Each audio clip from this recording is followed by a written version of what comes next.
Hi everyone, Kerry here, and I wanted to tell you a little bit more about the BMM DMM dome mount that I've designed for BB-8, how it works and why I did what I did.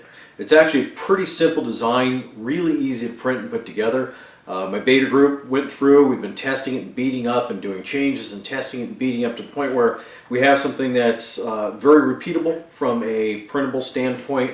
At the same time, very strong. I mean, we've done even tons of drop tests on it, so really strong. If you notice in The Force Awakens, one of the things that you'll see is that BB-8's entire head doesn't rotate, only from the ring up rotates. So that's what my design does, is these are actually two separate pieces on here. The way that it works is essentially you have four magnets on the bottom. These are alternating polarity, so for lack of better words, positive, negative, positive, negative.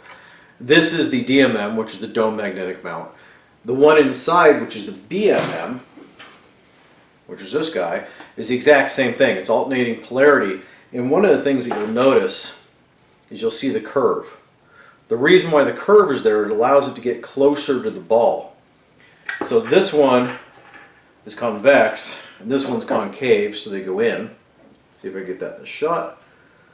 So not only does it allow it to get closer to the ball, at the same time it angles the magnets so they're facing toward each other so you get the strongest grab. It actually rolls around on 3 casters, and these guys are, nicely loose in here, which is the way they should be. And I'll show you how those guys go in here in just a second. The entire thing is held together, see if I get that in the shot, a single D-hub. So by loosening this one screw, that allows the top half to come apart. So let me show you this first. So this is the first piece, and this is using a club dome. And if you look, all I've done is I have countersunk 440 screws, so that way they're flush. And now you just bolt it up to the factory or club dome, and that's all that you need to have. So I think this piece here only weighs 55 grams or something, so it's extremely light, which is one of the things that we want with BB-8's head. We want it to be as light as we possibly can. There are spacers. His head, the top portion of it slides on here. There's spacers here that you can put in. What that'll do is that'll increase the gap between BB-8's head and the ring. And essentially what I was shooting for when I did this was I was shooting for having the gap between his head and this ring match this gap here. So it looked like it was uniform. But you can add and remove spacers to adjust the head farther away from the ring. Why would you want to do that? The main reason is when you printed this, maybe you printed a head out of 3 pieces. So it's not exactly flat. Maybe the head is thicker on the bottom or has different thicknesses, so the top mount isn't sitting quite right. There's a multitude of different reasons, but I just simply wanted to make it as easy as possible to adjust it up and down. So those pieces come off, and then the magnet assembly simply slides out. It rides on 2 different ball bearings, one there, one there. This one as well is adjustable. So by adding the shims, what this does is this spaces the magnets. See if I can make this work right in the shot. That allows this to move like this by adding the shims. So that allows you to get the magnet assembly closer to the ball or farther away.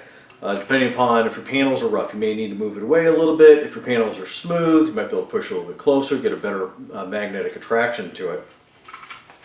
So that guy just sits in there, and that's what actually spins. So when that piece spins, that's what spins his head above, because this is connected to his head. If you see the magnets,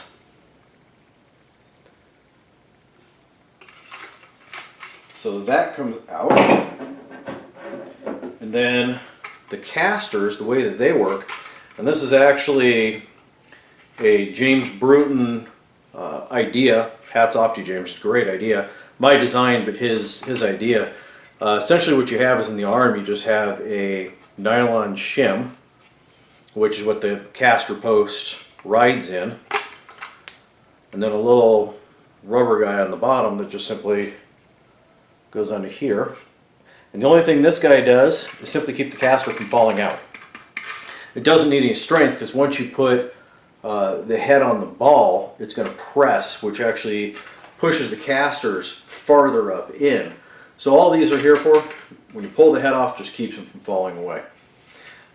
This piece here is a lower piece which I designed. It replaces the club silver ring and lower skirt piece. If you were to take the original club parts, you're probably, I know that I chewed mine out trying to get the excess material out, and I was still in the 250 gram range, and I'm at 150 with this. Some of the other people in my beta group were at like, I want to say 170, 175 kind of range. So it all comes down to, you know, how many layers you print and things like that. I actually went really thin, but it's still extremely strong. So that's the basics of the mount. I'm going to create some videos on how the whole thing goes together, and if you have any questions, let me know. Thanks.